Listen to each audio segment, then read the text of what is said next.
ಇವಾಗ ಟೈಮ್ ಬಂದು 7:45. ಬೆಳಗಿನ ಜಾವನೆ ಕಾರ್ ತಗೊಂಡು ಒಂದು ಗಿಫ್ಟನ್ನ ಇಸ್ಕೊಂಬರಕಂತ ಹೋಗ್ತಾ ಇದೀನಿ. ಆ ಗಿಫ್ಟ್ನ ತಗೊಬಂದ್ಬಿಟ್ಟು ನಮ್ಮ ಅಮ್ಮಂಗೆ ಕೊಡಬೇಕು. ಅದು ಯಾರು ಕೊಟ್ಟರು ಏನು ಎತ್ತ ಅಂತ ಹೇಳ್ತೀನಿ. Let's go. ಟೈಮ್ ಆಗಿದೆ. ನಮ್ಮ ಸೆಲೋರೆ ಕಾರಲ್ಲಿ ಇವಾಗ ಹೋಗ್ತಾ ಇದ್ದೀನಿ. ಎದ್ದಿದಷ್ಟೇ ಒಂದು ಸ್ವಲ್ಪ ವಾಯ್ಸು ಬೇಸ್ ವಾಯ್ಸಲ್ಲಿ ಇರುತ್ತೆ. ಹೆಂಗಂದ್ರೆ ಈ ರವಿಶಂಕರ್ ಅವ್ರು ಮಾತಾಡ್ತಾರಲ್ಲ, ಏನು ಹಂಗೆ ನೋಡ್ತಾ ಇದೆಯಾ, ಶಾಕ್ ಆಯ್ತಾ, ಆಗಿರ್ಲೇಬೇಕು ಅಂತ ತಾನೇ ನಾನು ಆ ಥರ. ಲೆಟ್ಸ್ ಗೋ, ಇವಾಗ ಹೋಗೋಣ.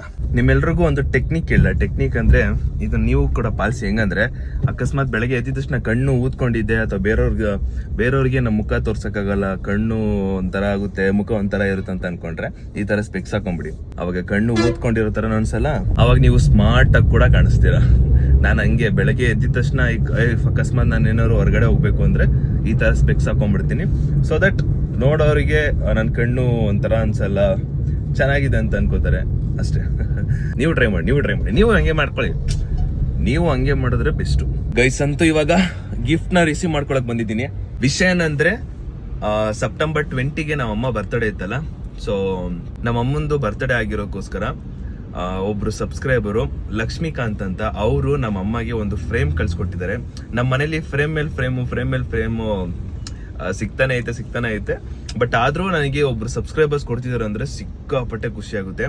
ಅದು ಹೆವಿ ಅನ್ಕೊಳ್ಳಿ. ಫಸ್ಟ್ ಟೈಮು ನಾನು ಆಸ್ ಇಟ್ ಈಸ್ ನಮ್ಮ ಫ್ರೆಂಡ್ ರಕ್ಷಿತ್ ಅವರ ಅಕ್ಕಗೆ ಕಾಲ್ ಮಾಡ್ಬಿಟ್ಟು ಈ ತರ ಫ್ರೇಮ್ ಇದೆ, ಫ್ರೇಮ್ ಮಾಡಿಸ್ಕೊಡಿ, ಅಣ್ಣನ್ ಕೊಡಿ ಅಂತ ಹೇಳಿದಾಗ, ಸೊ ಅವ್ರ ಕಡೆಯಿಂದ ನನಗೆ ಸಿಗ್ತಾ ಇರೋದು. ನನಗೆ ಅವ್ರ ಅಕ್ಕ ಫೋನ್ ಮಾಡಿ ನಂಗೆ ಹಿಂಗೆ ಹೇಳಿದ ತಕ್ಷಣ ಆ ಮೂಮೆಂಟ್ಗೆ ಎಷ್ಟು ಖುಷಿ ಆಯ್ತು ಅಂದ್ರೆ ಸಿಕ್ಕಾಪಟ್ಟೆ ಖುಷಿ ಆಯ್ತು. ನಮ್ಮ ಅಮ್ಮಗೂ ನಮ್ಮ ಅಮ್ಮನ್ ಬರ್ತ್ಡೇಗೋಸ್ಕರ ಒಂದು ಗಿಫ್ಟ್ ಕೊಟ್ರು ಸಬ್ಸ್ಕ್ರೈಬರ್ ಅಂತ ಕೇಳಿ ಸಿಕ್ಕಾಪಟ್ಟೆ ಖುಷಿ ಆಯ್ತು. ಲಕ್ಷ್ಮೀಕಾಂತ್ ಅವರಿಗೆ ನನ್ನ ಕಡೆಯಿಂದ ತುಂಬಾ ಅಂದ್ರೆ ತುಂಬಾ ಥ್ಯಾಂಕ್ ಯು. ಅವರು ಕಮೆಂಟ್ ಕೂಡ ಹಾಕಿದ್ರು ಅಂಡ್ ನಾನು ಅವ್ರಿಗೆ ರಿಪ್ಲೈ ಮಾಡ್ತಿದ್ವಿ ಇವತ್ತು ಇಸ್ಕೊತಿದ್ದೀನಿ ಅಂತ. ಅಂಡ್ ಒಂದು ವಾರ ಆಗಿರ್ಬೇಕು. ನಾನು ಚಿಕ್ಕಮಂಗ್ಳೂರು ಊರು ಅಲ್ಲಿ ಇಲ್ಲಿ ಓಡಾಡ್ತಿದ್ನಲ್ಲ, ಅದಕ್ಕೋಸ್ಕರ ಕಲೆಕ್ಟ್ ಮಾಡಕ್ ಆಗಿರ್ಲಿಲ್ಲ. ಅಂಡ್ ಇವತ್ತು ಫೈನಲಿ ಕಲೆಕ್ಟ್ ಮಾಡ್ಕೋತಾ ಇದ್ದೀನಿ. ಅದು ಬೆಳಗ್ಗೆನೆ ಕಲೆಕ್ಟ್ ಮಾಡ್ಕೋಬೇಕಿತ್ತು, ಅದಕ್ಕೋಸ್ಕರ ಕಲೆಕ್ಟ್ ಮಾಡ್ಕೋತಾ ಇದೀನಿ. ಅಂಡ್ ಇವಾಗ ಆ ಒಂದು ಫ್ರೇಮ್ ನ ಇಸ್ಕೊಂಡಾದ್ಮೇಲೆ ನಾನು ಫ್ರೇಮ್ ಲೈಕ್ ಪ್ಯಾಕ್ ಮಾಡಕ್ಕಾಗಲ್ಲ. ಇಷ್ಟು ಬೇಗ ಯಾರು ಕೂಡ ಪ್ಯಾಕಿಂಗ್ ಓಪನ್ ಮಾಡಿರಲ್ಲ ಯಾರು ಕೂಡ. ನಾನು ಅದೇ ಯೋಚನೆ ಮಾಡ್ತಾ ಇದೀನಿ, ಡೈರೆಕ್ಟ್ ಕೊಡೋದ ಬೇಡವಾ, ಇಲ್ಲ ಅಂದ್ರೆ ಬೆಳಗ್ಗೆನೆ ಹೆಂಗಿದ್ರು ನಮ್ಮ ಅಮ್ಮಂಗೆ ಗೊತ್ತಾಗ್ಬಿಡೈತೆ. ನಾನು ಹೆಂಗಂದ್ರೆ ಆಬ್ವಿಯಸ್ಲಿ ನಾನು ಎದ್ದೇಳದೆ 9 ಗಂಟೆ 9:30. ಇಷ್ಟು ಬೇಗ ಎದ್ದು ಆಚೆ ಹೋಗ್ತಾ ಇದೀನಿ ಅಂದ್ರೆ ಏನೋ ಒಂದ್ ಇರುತ್ತೆ ಅಂತ ನಮ್ಮ ಅಮ್ಮನ ಮನಸ್ಸಲ್ಲಿ ಇದ್ದೇ ಇರುತ್ತೆ. ಅದಕ್ಕೆ ಏನು ಇಟ್ಕೊಳಕ್ ಆಗ್ತಲೆ ತೀರಾ ಇದನ್ನ ತಗೊಂಡೋಗಿ ನಮ್ಮ ಅಮ್ಮಂಗೆ ಕೊಡೋಣ ಅಂತ ಇದ್ದೀನಿ. ನೋಡೋಣ ನಮ್ಮ ಅಮ್ಮ ಎಕ್ಸ್ಪ್ರೆಷನ್, ನಮ್ಮ ಅಮ್ಮನ ರಿಯಾಕ್ಷನ್ ಹೇಗಿರುತ್ತೆ. ಅಂಡ್ ನಮ್ಮ ಅಮ್ಮಂಗೆ ಒಂದು ಫಸ್ಟ್ ಸಬ್ಸ್ಕ್ರೈಬರ್ ನಮ್ಮ ಅಮ್ಮಂಗೋಸ್ಕರ ಒಂದು ಗಿಫ್ಟ್ ಕೊಡ್ತಾ ಇರೋದು ಸಿಕ್ಕಾಪಟ್ಟೆ ಖುಷಿ ಆಗ್ತಿದೆ. And thank you so much Lakshmikant ಅವರೇ. ಇಷ್ಟೆಲ್ಲ ಪ್ರೀತಿ ಸಿಗ್ತಿದೆ ಅಂದ್ರೆ ಎಲ್ಲ ನಿಮ್ಮಿಂದಾನೆ. ನಾನು ಮಾಡ್ತಿರೋ ಕಂಟೆಂಟ್ ಆಗಿರ್ಬೋದು, ನಾನ್ ಮಾಡ್ತಿರೋ ಕಂಟೆಂಟ್ ನಿಮಗೆ ಇಷ್ಟ ಆಗ್ತಿರ್ಬೋದು, ಎಲ್ಲವೂ ಮ್ಯಾಟರ್ ಆಗುತ್ತೆ. ಅಂಡ್ ಇದೇ ತರ ಒಳ್ಳೊಳ್ಳೆ ಕಂಟೆಂಟ್ ಕೊಟ್ಟು ನಿಮ್ಗೆ ಇನ್ನೂ ಹೆಚ್ಚು ಖುಷಿ ಪಡಿಸ್ತಾ ಇರ್ತೀನಿ. ಅಂಡ್ ನಿಮ್ಮಿಂದ ನಾನು ಇನ್ನೂ ಜಾಸ್ತಿ ಪ್ರೀತಿ ಗಳಿಸ್ತಿರ್ತೀನಿ. Thank you so much. ಹೀಗೆ ಸಪೋರ್ಟ್ ಮಾಡ್ತಾ ಇರಿ ಗೈಸ್. ಅಂತೂ ಫೈನಲಿ ಫ್ರೇಮ್ ನ ಕಲೆಕ್ಟ್ ಮಾಡ್ಕೊಂಡಾಯ್ತು. ಸದ್ಯಕ್ಕೆ 2 ಕಡೆನೂ ಪ್ಯಾಕ್ ಇದೆ. ಸೊ ನೋ ವರಿ, ಇದನ್ನೇ ತಗೊಂಡೋಗ್ಬಿಟ್ಟು ಸೀದಾ ಇವಾಗ ನಮ್ಮ ಅಮ್ಮಂಗೆ ಕೊಡೋಣ. Let's go.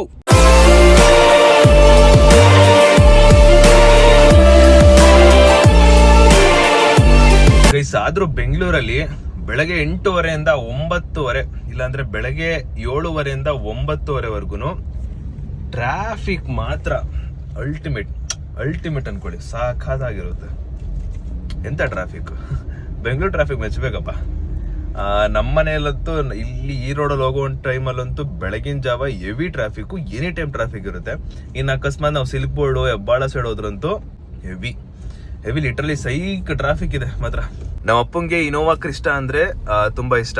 ಫ್ಯಾಮಿಲಿಗೆ ಅಂತ ಒಂದು ಕಾರ್ ಏನಾದ್ರು ಯೋಚನೆ ಮಾಡ್ತಿದೀವಿ ಅಂದ್ರೆ ನಾವಪ್ಪ ಫಸ್ಟ್ ಲೈಕ್ ಹೇಳೋದೇ ಇನೋವಾ ಕ್ರಿಸ್ಟಾ ಅಂತಾರೆ. ಬಿಕಾಸ್ ಅವ್ರು ಓಡಿಸಿದಾರೆ, ಅದಕ್ಕೆ ಇನೋವಾ ಕ್ರಿಸ್ಟಾ ಅಂತ ಹೇಳ್ತಾರೆ. ಬಟ್ ನಾವು ಅಪ್ಪಂಗೆ ಸುಮಾರು ಒಂದು 3-4 ಕಾರು ಟೆಸ್ಟ್ ಡ್ರೈವ್ ಮಾಡಿಸ್ಬೇಕು ಅವಾಗ. ಸೊ ದಟ್ ನಾವು ಅಪ್ಪಂಗೆ ಓಕೆ ಇನೋವಾ ಬಿಟ್ಟು ಕೂಡ ಬೇರೆ ಕಾರ್ಗಳ ಟೆಸ್ಟ್ ಡ್ರೈವ್ ಮಾಡಿದಾಗ ಅವರಿಗೆ ಈ ಕಾರ್ ಕಂಫರ್ಟಬಲ್ ಯಾವ್ದು ಚೆನ್ನಾಗಿದೆ ಗೊತ್ತಾಗುತ್ತೆ. ಸೊ ನೋಡ್ಬೇಕು. ಬಿಕಾಸ್ ಸದ್ಯಕ್ಕಂತೂ ನಾವ್ ಯಾವ್ದು ಕಾರ್ ತಗೊಳಕ್ಕಾಗಲ್ಲ. ಬಿಕಾಸ್ ನಮ್ಮ ಮನೆ ಪಾರ್ಕಿಂಗ್ ಸಮಸ್ಯೆ ಇರೋದ್ರಿಂದ ನಾವೇನೇ ತಗೋಬೇಕಂದ್ರೂ ಒಂದು 2 ವೀಲರ್ ಬೈಕ್ ಆಗಿರ್ಬೋದು, ಒಂದು ಕಾರ್ ಆಗಿರ್ಬೋದು, ಏನೇ ಆಗಿರ್ಬೋದು, ನಾವು ಹೊಸ ಮನೆಗೆ ಹೋದಾಗ ಮಾತ್ರ ಎಲ್ಲ ಆಗೋದು. ಅಲ್ಲಿವರೆಗೂ ಸಾಧ್ಯತೆಗಳೆಲ್ಲ ಕಮ್ಮಿನೇ. ಅಲ್ಲಿವರೆಗೂ ಬಡ್ಜೆಟ್ ಸೇವಿಂಗ್ ಅಷ್ಟೇ ನಮ್ದು. ಹಳೆ ರೇಡಿಯೋ ಹಾಕಿ ಹಾಡು ಕೇಳುವ ಎಂತ ಗೊತ್ತಾ, ಲೈಕ್ ಇವಾಗ ನನಗೆ ಫ್ರೇಮ್ ತಗೊಂಡು ಹೋಗ್ತಿರೋ ಟೈಮಲ್ಲಿ ಲೈಕ್ ಬಿಸ್ಕೆಟ್ ತಿನ್ಬೇಕು ಅನ್ಸ್ತು. ಅದಕ್ಕೆ ಲೈಕ್ ಬೇಕ್ರಿಗೆ ಹೋಗ್ಬಿಟ್ಟು ಲೈಕ್ ತಿನ್ಬೇಡ ಅಂತ ಅನ್ಕೊಂಡಿದ್ದೀನಿ. ಲೈಕ್ ಹೋಗ್ಬೇಡ ಬನ್ನಿ. ಲೈಕ್ ಇವಾಗ ನಾನು ಇಷ್ಟೊಂದು ಐಟಮ್ನೆಲ್ಲ ತಗೊಂಡು ಲೈಕ್ ನಾವು ಮನೆಗೆ ಹೋಗ್ತಾ ಇದ್ದೀವಿ. ಲೈಕ್ ಮನೆಗೆ ಹೋಗಿ ಅಮ್ಮಂಗೆ ಸರ್ಪ್ರೈಸ್ ಕೊಡಬೇಕು ಅಂತ ಇದ್ದೀನಿ. ಲೈಕ್ ಬನ್ನಿ ಕೊಡೋಣ ಮಮ್ಮಿಗೆ. ಇವಾಗ ನಮ್ಮ ಮನೆಗೆ ಹೋಗಿದ ತಕ್ಷಣ ಫಸ್ಟ್ ರಿಯಾಕ್ಷನ್ ನಮ್ಮ ಅಮ್ಮನ ಏನು ಬರುತ್ತೆ ಅಂದರೆ, ಓ ಮತ್ತೆ ಫ್ರೇಮ್ ತಂದ ಅಂತ ಬೈತಾರೆ. ಅದೇ ಒಬ್ರು ಸಬ್ಸ್ಕ್ರೈಬರ್ ಕೊಟ್ಟರು ಅಂತ ಹೇಳಿದಾಗ ವಾವ್ ಅಂತ ಹೇಳ್ತಾರೆ. ಅದೇ ಅಕಸ್ಮಾತ್ ನಾನೇ ತಂದ್ಬಿಟ್ಟಿದ್ದಿದ್ರೆ ಪಕ್ಕ ಬೈತಾರೆ. ಬಾರಿ ಖುಷಿ ಮಾರೆ ಮಂಗೆ ನನ್ನ ಹೆಂಡ್ತಿ ಕಂಡ್ರೆ, ಒಂದು ಚೂರು ಬೈಯೋದಿಲ್ಲ, ರಾತ್ರಿ ಕುಡ್ಕ ಬಂದ್ರೆ. ಗಂಟೆ ಹೋಗಿದ್ದೆ, ಫೋಟೋ ತಂದಿದ್ಯಲ್ಲ ಅಪ್ಪ, ತಿಂಡಿ ತರಕ್ ಹೋಗಿದ್ದ. ಈ ಕವರ್ ಹಿಡ್ಕೋ, ತಿಂಡಿ ಕವರ್. ಮಾಮ್ ಅದ್ ನಾನ್ ತಗೊಂಬಂದಿದ್ದು. ಮಾಮ್ ಎಂತ ಗೊತ್ತಾ, ನಿನ್ಗೋಸ್ಕರ ಒಬ್ರು ಸಬ್ಸ್ಕ್ರೈಬರು ಗಿಫ್ಟ್ ಮಾಡಿ ಕಳ್ಸಿರೋದು. ನಿಜ. ನಿನ್ನ ಬರ್ತಡೇ ಪ್ರಯುಕ್ತ ಒಬ್ರು ಸಬ್ಸ್ಕ್ರೈಬರ್, ಅವ್ರ ಹೆಸರು ಬಂದ್ಬಿಟ್ಟು ಲಕ್ಷ್ಮೀಕಾಂತ್ ಅಂತ, ಅವರು ನಿನಗೆ ಫ್ರೇಮ್ ಕಳಿಸ್ಕೊಟ್ಟವ್ರೆ. ಅವರು ತಮಿಳ್ನಾಡವ್ರಂತೆ. ಅಕ್ಕಗೆ ಫೋನ್ ಮಾಡಿ ಮಧು ಆಂಟಿ ಬರ್ತಡೇ ಇರೋದ್ರಿಂದ ನಾವು ಫ್ರೇಮ್ ಗಿಫ್ಟ್ ಮಾಡ್ತಾ ಇದೀವಿ ಅಂತ ಹೇಳಿ. ಓ ನಿಜ? ಯಾಕೆ ಅದೆಲ್ಲ ಓಪನ್ ಮಾಡ್ಲಾ? Unbox it. ಈ ಫ್ರೇಮು ನಮ್ಮಮ್ಮ ಬರ್ತಡೇ ಆಗಿತ್ತಲ್ಲ, ಅದಕ್ಕೋಸ್ಕರ ಈ ಒಂದು ಫ್ರೇಮ್. ಇಷ್ಟು ಚಂದ ಮಾಡ್ಕೊಟ್ಟವ್ರೆ.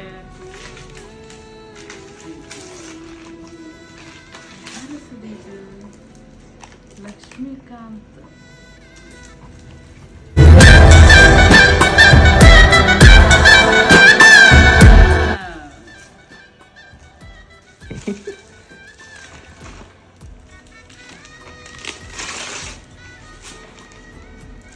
ಗೈಸ್ ಫೈನಲಿ ನಮ್ಮ ಅಮ್ಮಗೂ ಒಬ್ರು ಸಬ್ಸ್ಕ್ರೈಬರ್ ಕಡೆಯಿಂದ ಗಿಫ್ಟ್ ಸಿಕ್ಕಿದೆ. ಆ್ಯಂಡ್ ಅಕ್ಕ ನನಗೆ ಹೇಳ್ದಂಗೆ ನಿಮ್ಮದು ಮತ್ತು ಅಮ್ಮದು ಒಂದು ಫೋಟೋ ಕಳಿಸ್ಕೊಡಿ ಅಂತ ಹೇಳಿದಾಗ ಈ ಒಂದು ಫೋಟೋನ ಕಳಿಸ್ಕೊಟ್ಟಿದ್ದಾರೆ. ಮಾಮ್ ಹೆಂಗೈತೆ ಮಾಮ್? ಹೆಂಗೈತಿ ಏನು ಹೇಳೋದು, ತುಂಬಾನೇ ಖುಷಿನೂ ಆಯ್ತದೆ, ಅಳುನೂ ಬರ್ತೈತೆ. ನಮ್ಮ ಮೇಲೆ ಇಷ್ಟೊಂದು ಪ್ರೀತಿ ಗೌರವ ಇಟ್ಟವರಲ್ಲ, ಅದಕ್ಕೋಸ್ಕರ ನಾನು ತುಂಬ ಧನ್ಯವಾದಗಳು. ನಿಜ ಈ ಥರ ಮೂಮೆಂಟ್ ಎಲ್ಲ ಸಿಕ್ಕಾಪಟ್ಟೆ ಖುಷಿ ಕೊಡುತ್ತೆ ಅನ್ಕೊಳ್ಳಿ. And thank you so much Lakshmikant ಅವರೇ, ಥ್ಯಾಂಕ್ ಯು. ನಮ್ಮ ಕಡೆಯಿಂದ, ನಮ್ಮ ಎಲ್ಲ ಫ್ಯಾಮಿಲಿ ಕಡೆಯಿಂದ, ನಮ್ಮ ಸಬ್ಸ್ಕ್ರೈಬರ್ ಕಡೆಯಿಂದ, ಪೂರ್ತಿ ಎಂಟೈರ್ ನನ್ನ ಒಂದು ಸಬ್ಸ್ಕ್ರೈಬರ್ ಕಡೆಯಿಂದ ನಿಮ್ಗೆ ನನ್ನ ಕಡೆಯಿಂದ ಥ್ಯಾಂಕ್ ಯು ಹೇಳ್ತಾ. ಎಷ್ಟು ಮುದ್ದಾಗಿದೆಯಮ್ಮ, ವೈಟಿಗೆ ಬೆಳ್ಳಿಕೆ. ನೋಡ್ ನನ್ಕಿಂತ ಎಷ್ಟು ಬೆಳ್ಳಕ್ಕಿದ್ಯಾ ಅಪರೂಪಕ್ಕೆ. ಇಷ್ಟ ಆಯ್ತಾ? ಇಷ್ಟ ಆಯ್ತು. ಆದ್ರೆ ಅವ್ರು ಕೊಟ್ಟಿರೋದು ನನ್ಗಿನ್ನ ಖುಷಿ ತರ, ಏನೋ ಒಂಥರ ಫೀಲ್ ಒಳಗಡೆ ಒಂಥರನೇ ಆಗೋಯ್ತು ನನ್ಗೆ. ಫಸ್ಟ್ ಟೈಮ್ ಅಲ್ವಾ ಸಿಕ್ಕಿರೋದು ನಮ್ಮ ಅಮ್ಮಂಗೆ. Guys this is a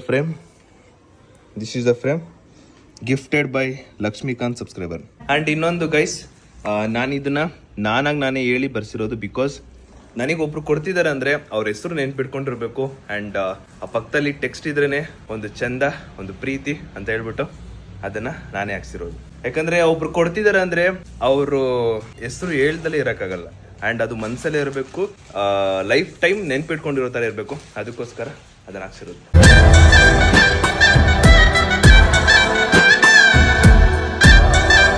guys ಅಂತೂ ಇಂತೂ ನಮ್ಮ ಮನೆಗೆ ಎಷ್ಟನೇ ಫ್ರೇಮ್ ಗೊತ್ತಾ? ಎಷ್ಟು ಫ್ರೇಮ್ ಗುರು? ಅವತ್ತು 11 ಎಷ್ಟು ಹೇಳ್ಸಿದ್ದೆ. 1 2 3 4 5 6 7 8 9 10, ಇದನ್ನು ಸೇರಿಸಿ 10 11 12 13 14 15 16 17 18 ಅನ್ಕೊಳ್ಳಿ. ಮ್ಯಾಕ್ಸಿಮಮ್ 18 ಅಂದ್ರೆ 18ನೇ ಫ್ರೇಮ್ ನಮ್ಮ ಮನೆಗೆ ಒಂದು ಆ್ಯಡ್ ಆಗೈತೆ. ಅಕಸ್ಮಾತ್ ನಾವೇನಾದ್ರು ಹೊಸ ಮನೆಗೆ ಹೋದಾಗ ಆನೆಸ್ಟ್ಲಿ ಫ್ರೇಮ್ ಯಾವ್ದಿದೆಯೋ ಎಲ್ಲಾನು ನೀಟಾಗಿ ಫಿಕ್ಸ್ ಮಾಡಿ ಲೈಕ್ ನೋಡೋರ್ಗೆ ಒಂಥರ ಹೆವಿ ಇಷ್ಟ ಆಗೋ ಥರ ಲೈಕ್ ಪ್ಲೇಸ್ ಮಾಡಬೇಕು. ಆ ಥರ ಮಾಡಬೇಕು. ನೋಡೋಣ, ಅದೆಲ್ಲ ಇನ್ನು ದೊಡ್ಡ ಕತೆ. ಯಾಕಂದ್ರೆ ಇನ್ನು ನಾವು ಮನೆ ಚೇಂಜ್ ಮಾಡಿ ಬೇರೆ ಕಡೆಗೆ ಹೋಗ್ಬೇಕಂದ್ರೆ ಇನ್ನೂ ದೂರವಾದ ಮಾತು. ನೋಡ್ಬೇಕು. ಇವತ್ತು ಮನೆಗೆ ಒಂದು ಪಾರ್ಸಲ್ ಬಂದಿದೆ. ಈ ಪಾರ್ಸಲ್ಲು ಏನಂತ ನೋಡಬೇಕು. ನನ್ನ ಪ್ರಕಾರ ಇದು ಸ್ಪೆಕ್ಸ್ ಕಲೆಕ್ಷನ್ ಮಾಡೋದಕ್ಕೆ ಒಂದು ಬಾಕ್ಸ್ ಅದೇ ಇರಬೇಕು ನನ್ನ ಪ್ರಕಾರ. ಇದು ಒಂದು ವಿಲ್ ಅನ್ಬಾಕ್ಸ್ ಇಟ್ ನಾವು.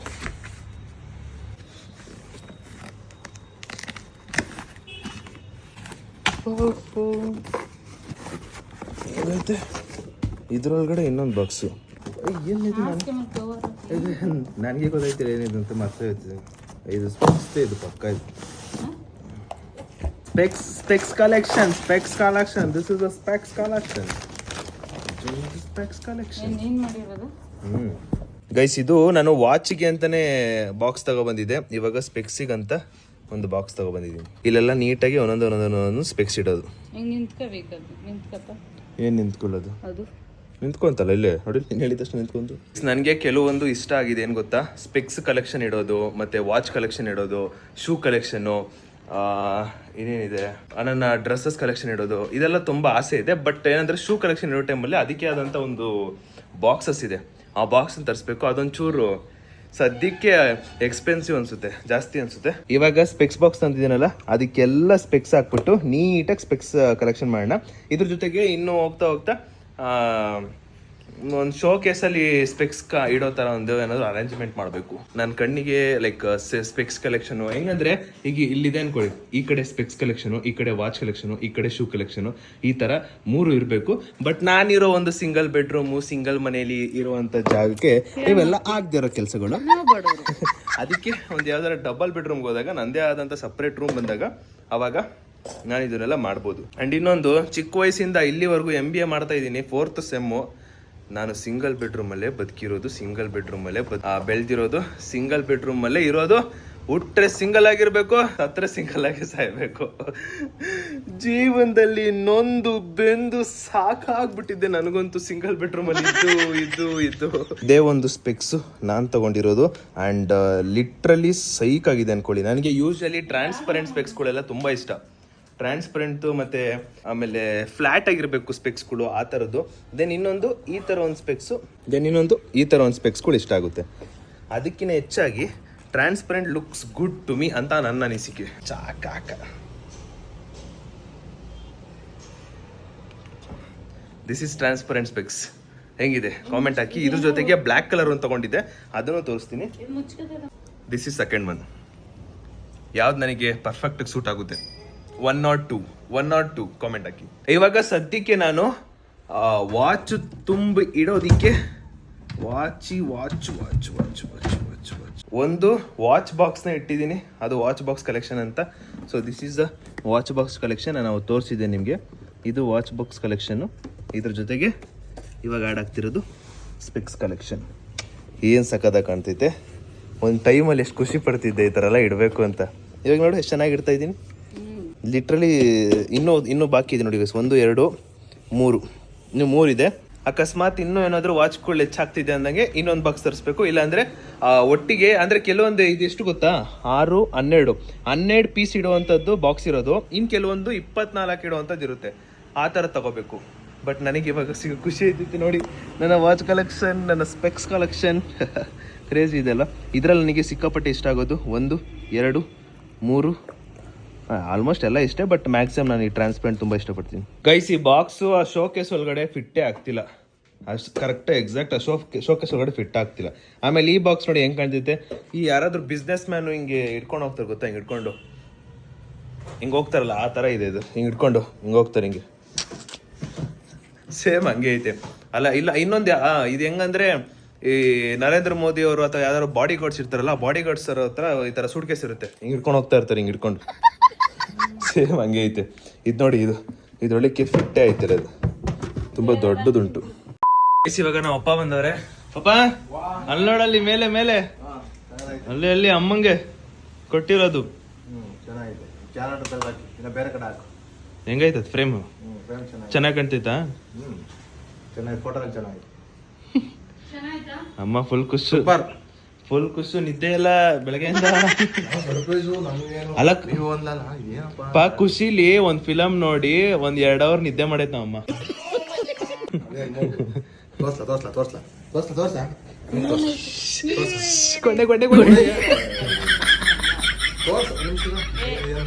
ಫ್ರೇಮ್ ಚೆನ್ನಾಯ್ತಾ? ಕಲರ್ ಚೆನ್ನಾಗಿದೆ, ಫೋಟೋಸ್ ಚೆನ್ನಾಗಿದೆ. ಅಲ್ಲ ಅವರೇ ರಕ್ಷಿತಾ ಅವ್ರ ಅಕ್ಕಗೆ ಕೊಟ್ಟಿದ್ದವ್ರು. ಅವ್ರು ಫೋನ್ ಮಾಡ್ಬಿಟ್ಟು ಹೇಳಿದ್ದು, ಅವರು ಮಾಡ್ಕೊಟ್ಟಿರೋದು. ಹೇಳೋ ಫೈನಲಿ ಈ ವಿಡಿಯೋ ನಿಮ್ಗೆ ಇಷ್ಟ ಆಗಿದ್ರೆ ಲೈಕ್ ಮಾಡಿ, ಶೇರ್ ಮಾಡಿ, ಸಬ್ಸ್ಕ್ರೈಬ್ ಮಾಡಿ. ಹಾಗೆ ನಮ್ಮ ಮಧು ಆಂಟಿ ಕೊಟ್ಟಿರೋ ಗಿಫ್ಟು ಲಕ್ಷ್ಮೀಕಾಂತ್ ಅವ್ರಿಗೆ ನಮ್ಮ ಕಡೆಯಿಂದ ವಂದನೆಗಳು. ಈ ಪ್ರೀತಿ ಪ್ರೋತ್ಸಾಹ ಹೀಗೆ ನಮ್ಮ ಮೇಲೆ ಇರಲಿ ಅಂತ ಹೇಳ್ತಾ ಅಷ್ಟೇ. ಆಮೇಲೆ thanks for watching. Thanks for watching. Keep supporting. Take care. Love you all. Bye bye. ಇದೇ ರೀತಿ ಸಪೋರ್ಟ್ ಮಾಡ್ತಾ ಇರಿ. ನಿಮ್ಮ ಪ್ರೀತಿ ಯಾವಾಗಲೂ ನನ್ನ ಮೇಲೆ ಇರಲಿ ಅಂತ ಹೇಳ್ತಾ ಈ ಒಂದು ವ್ಲಾಗ್ನ ಎಂಡ್ ಮಾಡ್ತಾ ಇದೀನಿ. Thanks for watching. Keep supporting. Love you all guys. By.